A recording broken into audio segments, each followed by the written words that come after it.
Hari Om.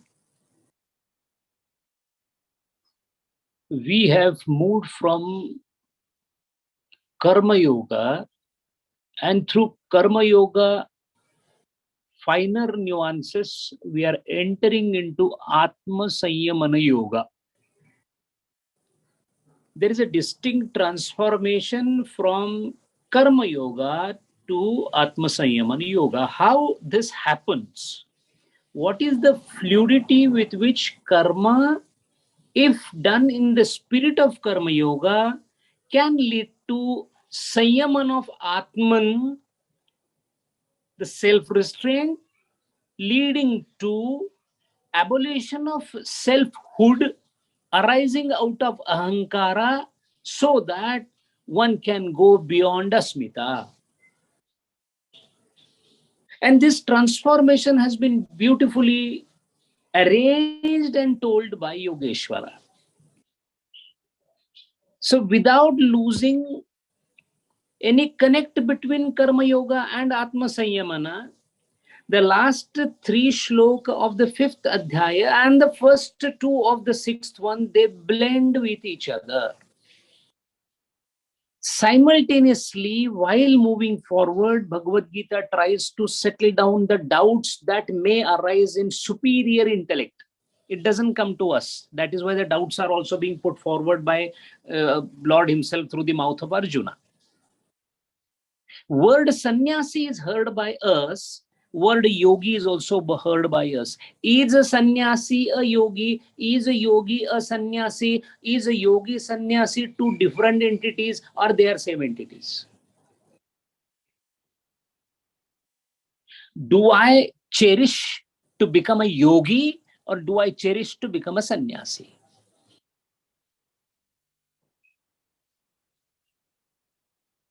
The answer given by Bhagavad Gita is anashritaha karma phalam karyam karma karoti yah sa sannyasi cha yogi cha sa sannyasi cha sa yogi cha. That means the criteria for identifying sannyasi and yogi have been given only in one line, applicable for both. What is the application and the eligibility criteria? Anashritaha karma phalam. But that is not the only criteria. I am anashritaha karma phalam, but I am not doing any activity, not possible. Karyam karma karoti yah. That means karma has to be done. Nahi kaschit kshanam api jatu tishtat. So the work has to be done. The karma has to be done. Karma is there. Moment you become not attached to karma, or you're not doing karma, then you are not in the samsara anymore, because the very fact that you are a constituent of creation or the maya presupposes work from you. So there is no end to karman unless you transcend the maya. In fact, Lord is saying, keep doing the work in the manner I say, so that you can transcend the maya, so that the karma can rest forever. But if I am not supposed to leave the karma, continue doing it, then what about its fruit? Because every karma is bound to have phalam. There is no karma available in the samsara without phalam. There is no aphalam karma. There is no category of aphalam. Karma itself means fruit is inherent in it. It is a cause and effect theory. You may want the yogurt, or you may not want the yogurt. It is inherent in the milk. Its correct circumstances would make it converted into a yogurt. So the fact is, whether you want it or you don't want it, are you doing karma? You shall be paid phalam. Are you doing a job? You shall be getting the salary, because there is nothing like a salary-less job, because then the definition of job itself is defeated. So the question now is anashritaha phalam. Now the question is not without phalam. So it is presupposed that every karma is bound to have the phalam, and yet you are not supposed to take recourse. The closest word to ashrita is recourse, but it is a very dwarf word compared to the meaning of ashritaha. Ashraya, ashraya means that when on its own cannot flourish and has to depend for its flourishment entirely on something else, it is called ashrita. In olden days, Raj Kavi was Raja Ashrita, meaning he is Kavi and he will continue to enjoy the status of Kavi till the Raja has given him the status as Kavi. Raja Ashrita Kavi, Raja Shraya. Palash, the one who takes support, help, covering of phalam. That means one who hankers for the phalam is called phalashrita. We all are phalashrita. Right now, while studying Bhagavad Gita, we want to understand it and want to have a phalam of moksha. So we are phalashrita. Even this karma of listening to the Bhagavad Gita discourse is plagued with the phalam apeksha of getting the moksha. Now, phala apeksha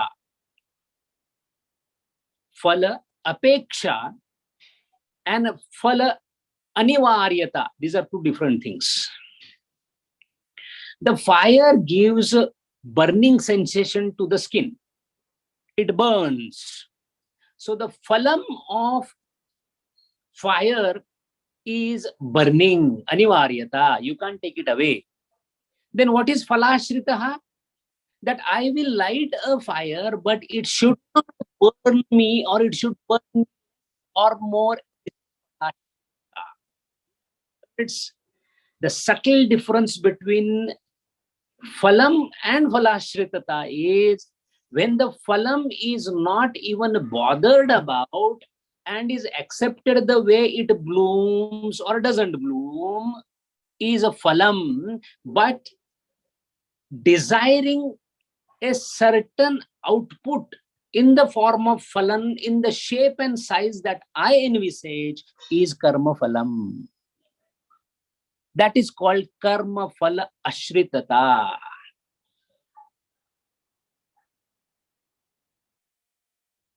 I'm eating good food. The food is supposed to satiate me. So I shall definitely be satiated, or I shall definitely be given satisfaction of quenching the hunger or the thirst by the water is an essential phalam of the act. But moment if I say that this one is going to give me more satisfaction than this other vyanjana of the food, what is happening is I'm expecting that my expectant phalam should be taking a certain shape. This has essentially a mental component called a vritti. When fire comes out from the wood, it is bound to have heat into it. There is no mental construct required for that. Even if I wish that I am going to light a fire, but it should not burn, it will not happen. Why? It is inherent in that. It is because phalam is nothing else but the transformation of circumstances of a subject or an object from stage 1 to stage 2. Prakrutya purat. The Prakriti keeps flowing and changes continuously. While changing continuously, it assumes different shapes and sizes and gunas, because Prakriti is nothing but interplay of gunas. So today what is wood, tomorrow it would be fire. Was not fire inherent in the wood? It was, because karya karana bhava. So as long as there is a wood, wood will give you fire, water will not give you fire. These are inherent gunas in them. So the phalam here is very clearly written, inherent in the cause. The question is, when I want that the wood should not, water should start burning fire, I am my vritti, imagination, my kalpana, my sankalpa into what should be the phalam. The one who doesn't do this is anashritam. Anashritam means he is okay with whatever phalams comes out of the cause inherent. How do you apply this to our daily life? To apply to our daily life, my own son is not listening to me and doing some absurd thing, and I'm feeling very bad about it. Now, feeling bad about it because I wanted my son to go to Harvard, join Microsoft, and become next Bill Gates. It didn't happen. What happening is the son has his own purva karma, which shall be giving the phalam, and that is the phalam you are supposed to accept. Instead, you became phalashrita because you wanted the phalam to be redesigned the way you wanted. That becomes phalashritata, and it pains you. It gives a sorrow, dukkham to you. This particular phalashritata, which is nothing else but the harbinger of shoka, is what the yogi doesn't have. Anashritam, karma phalam, karya karmam karoti yaha. He keeps on working and keeps laughing. Do we really get bothered when the flower comes to the tree? We say, yeah, it is a tree. It is bound to give flower. Then it is bound to give flower because it is tree. It is a mogara tree. It is a jasmine tree. A jasmine flower will come. We don't say that, no, I want mango to the jasmine tree. We don't say that because we know if somebody says, we say, oh, are you a fool? It cannot happen because jasmine will give jasmine flower. How it can give mango? If that is so, sir, then in your life, the purva karma shall give the correct fruit that is expected. How do you expect that I will do any karma in the past, but my fruit should be like this, sir? Like this doesn't work. The one who understands this, he is least bothered about the phalam coming because he knows if my karma is better, the phalam will be better. Current karma is better, the phalam further will be better. And first of all, why should I worry about seeing the board whether I have stood first in the university or second in university? I have done my markings. The result will come home. Anashritam. Then comes the question. Sa sannyasi cha, sa yogi cha. Both the people who think like this are called sannyasi and yogi. There should be one name, no sir. If it is the same thing, then why don't you call by one name or say that sannyasi and yogi are samasamana? No. Gita Mata will not use two words unless there is a meaning involved into it. What is the difference between a sannyasi and yogi? There are two ways you can look at the karma. One is, suppose while driving, your foot is on accelerator, sometimes it is on the brake. What is happening here? You don't realize that you are pressing the accelerator. It is happening. When this is happening, you're already talking. You're not into anything that is actually happening there. Why so? The reason is because you are not aware that you are putting your foot on the pedestal. That means your own kartrutvata is almost zero at that point of time. Later on, if someone asks you that, were you really accelerating the car? Then you say, how? Otherwise, how will I come reach here?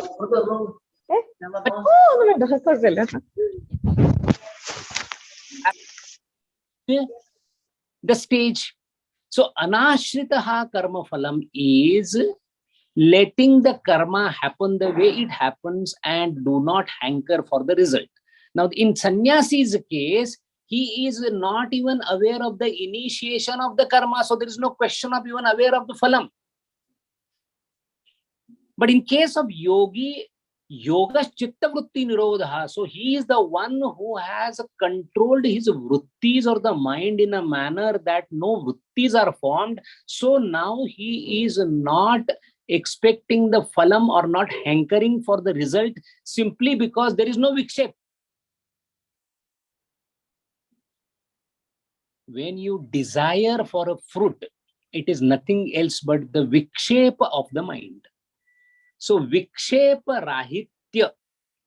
Vikshepa rahitya means chitta vritti nirodha is what the yogi does. So he doesn't hanker for the result. And what about sannyasi? Sannyasi doesn't have to even think about the phalam because there is no karta into it. Because he's samani us. He's sannyasi. He has given it up. Given up the doership. One is go into the war like a warrior. Get the reward and give it to the king. This is called phalatyaga.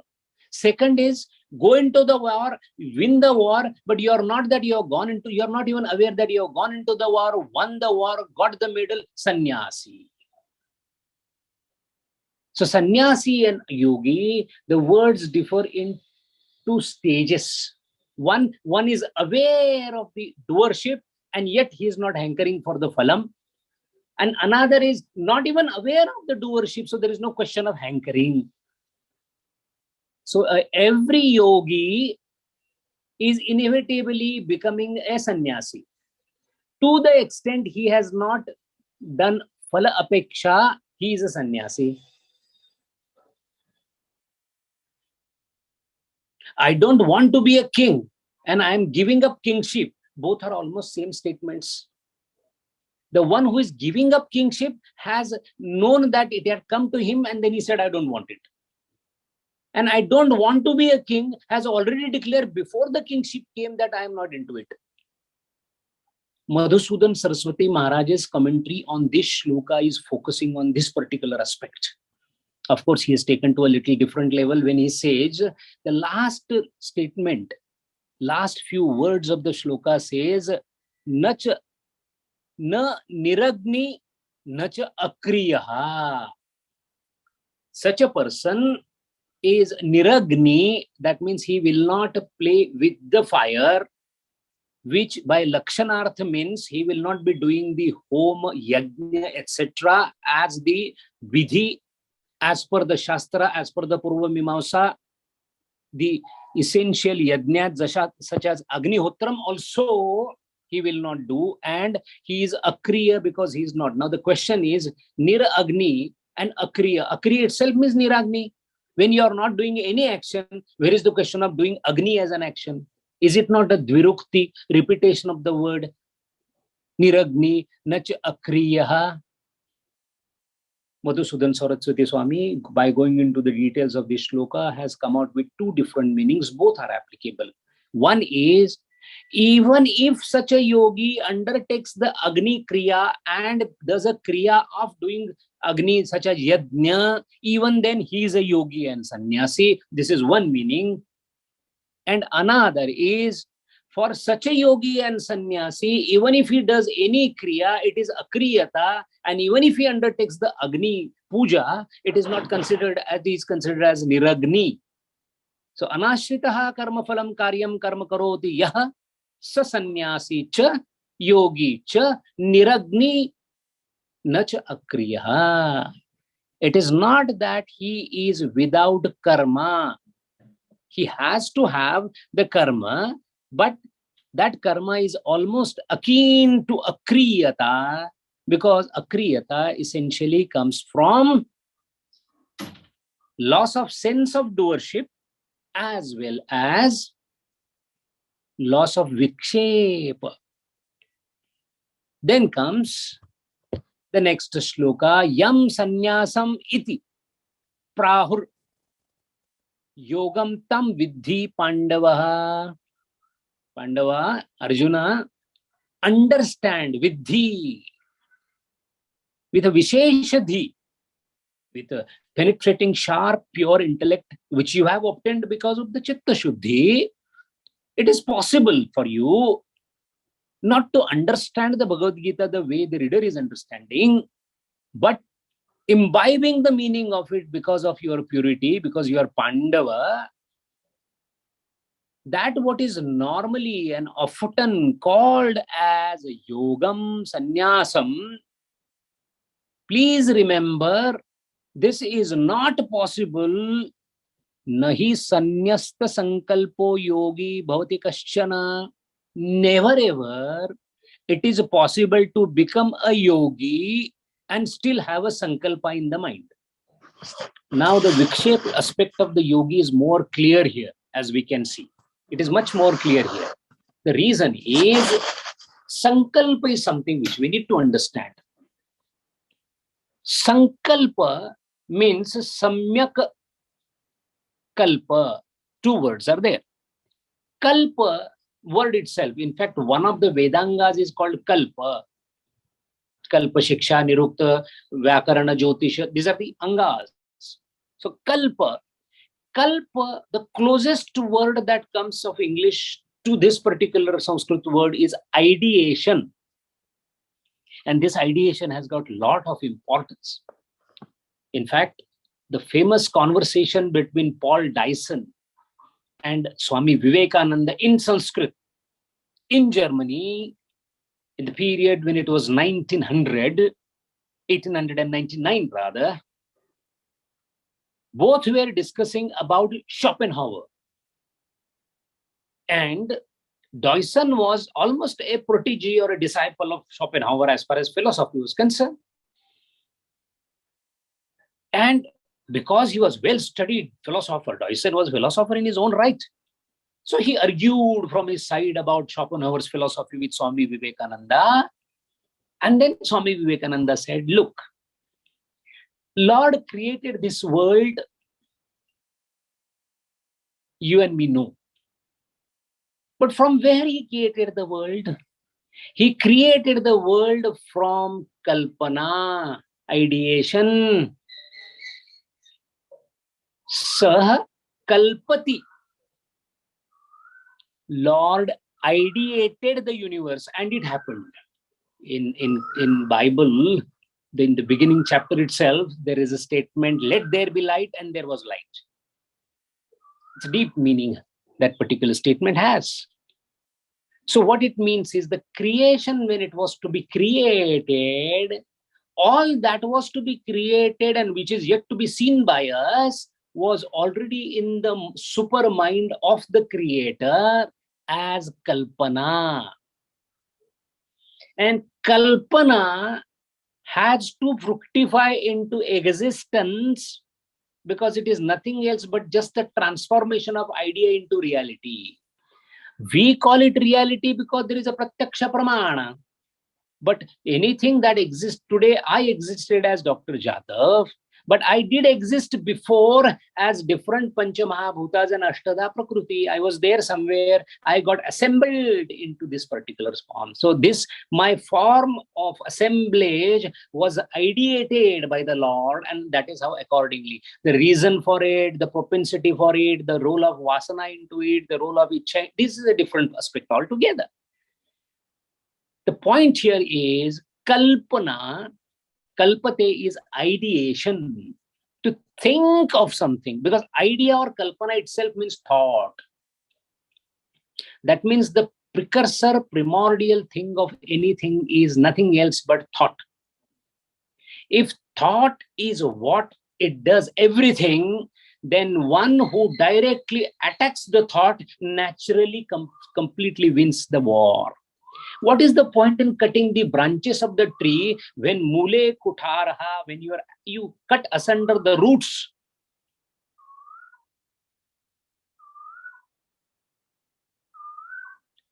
Asanga shastrena chitva, 15th adhyaya, 4th shloka. Why? Because when you attack on the root, attacking on the root means attacking on the concept of kalpana or ideation, which is nothing else but the thought. That means cutting the thoughts itself. If the thought is not there, reality cannot be there. If ideation is not there, there is no question of anything happening further. There is no thought right now in my mind to eat something. So there's no question of me doing any asanga, phalashritata. The thought is not there. Only when I'll complete the pravachanam and then go somewhere and somebody is offering me jalebi to eat, then the sankalpana comes and then all things happen. What it means is You are nothing else but the ideation in your mind, which takes the form of a thought, and that thought takes help from previous experience as well as the smriti of the previous experience. Smriti is nothing else but the cascade that is built by the vasanas. Whenever as a karma phalam I suffer from something or I enjoy something, I collect small pebbles called experiences. These experiences are converted into smruti, memory, and they form the bedrock for me to again further think forward. Again, think word has come. Again, OET is there. That T is the one which is actually putting the problem and obstacle on vanquishing that V to go upwards. The V becomes vasana or V becomes victory depending upon how the T works. So that T or the thought is completely put at rest. Sanyasta sankalpo. Meaning what? There is absolutely no thought. How this is achieved by the sannyasi or the yogi? By the help of yogas chitta vritti nirodha. There are five types of vritti. Then you have sankalpa, viparyaya, nidra. All those 5 different vrittis are there. Pramana, viparyaya, nidra, smriti. All these are viparyaya. He conquers them. Once he has conquered them, then what has happened? There is no vritti left. Vritti left means there is no thought left. When thought is not there, sankalpa is not there. And when sankalpa is not there, when architect is not there, when the workers are not there, how the building can be built? I am without thought is also a thought. Again, ideation. So he reaches to a point where he is not even aware that he is not thinking. Sanyasta sankalpo, we are trying to analyze what this concept is. A Sufi says it in much better words. हम वहां है जहां से खुद हमको हमारी खबर नहीं आती. What it means? I'm not even aware that I'm existing because my existence so far was related to the thoughts that I had, and now I have completely given Purna Viram to the thoughts. Purna Viram to the thoughts means Sanyasta Sankalpa. Sankalpa Vivarjitaha. When there is no thought, if there is no ideation, there is no sankalpa, there is no karya, what is the point in living like this? This is what the thought may come to us. But Maharaj, that is the way we are supposed to be in the world, to enjoy the world the way it is and have a complete shoka nasha according to the Lord. It is like a drunkard asking a question. Oh, you don't want me to drink and then eat healthy vegetables. So what is the point? The point is, to the drunkard, he has not seen what the health is. Health is something to be enjoyed, which he has lost by being a constantly drinking and bothering his health. So for a drunkard, till the time he has given up the drinking and enjoyed the nectar of eating the vegetables and the state of health, he finds it is really whimsical that this man is coming and telling me to give up the alcohol. Sura pitaha, the one who drinks the sura, alcohol, will not understand non-alcoholic health condition. Similarly, sannyasta sankalpo yogi, why should that be done? That comes to our mind because we are into the drunken state. In a drunken state, we are not aware of non-drinking state. Because health is a direct aspect of non-drunken state, which we have never experienced. Yogi does experience it. That is why he now, moment you talk of the drink, a healthy person says, no, absolutely not. Even I don't want to go there. Similarly, a yogi says, what about sankalpa? He says, no, I don't know what it is. I don't want to go there. And if this is not done, na yogi bhavatu question.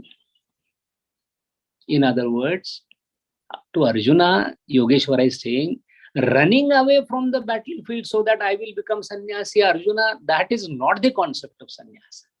The concept of sannyasa is give up your sankalpa and start fighting. You're not worried who will be dead, who will be win, am I winning the war, shall I be getting the land back, what will happen to my brothers, what will happen to Draupadi, they have already insulted Draupadi, I am not going to leave them like that. It's all sankalpa.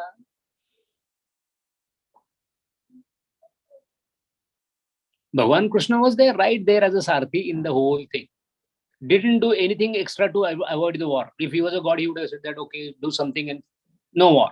No, he didn't do that. Let everything go. Why? He was operating from the aspect of Sanyasta Sankalpata. And Arjuna was operating under the concept of Sankalpa. That is why Nahi Sanyasta Sankalpo Yogi Bhavti Kashan Arjuna, not possible to become a yogi unless the Sankalpa, ideation, beginning of thought, Vritti is sullied forever, quenched forever, aborted forever, not seen at all. Prashanta Chitta Avastha. Prashanta Chitta Avastha is absence of thought. All good, bad, all thoughts. Sarve Bhavantu Sukhina. That is also not there. Sarve Bhavantu Sukhina is till the time you are in Sattva-guna. Now, Nistraigunyo. In that state, it is not there. That is why, Arjuna, start from Karma Phalashritata Tyaga. Don't become Karma Phalashrita. Perform the karma. Then you will slowly achieve the non-doership. You will become sannyasta. Then you will be qualified as sannyasta yogi. So your vikshep is gone. Vrittis are under control. When they are under control, then you can stop it. Moment you stop it, you become sannyasta sankalpa. And then you are called prahuhu, prakarshena ahuhu. Such people are called. Understand, O Pandava? They're called as sannyasam iti. Then he becomes the yogi. Hariyo.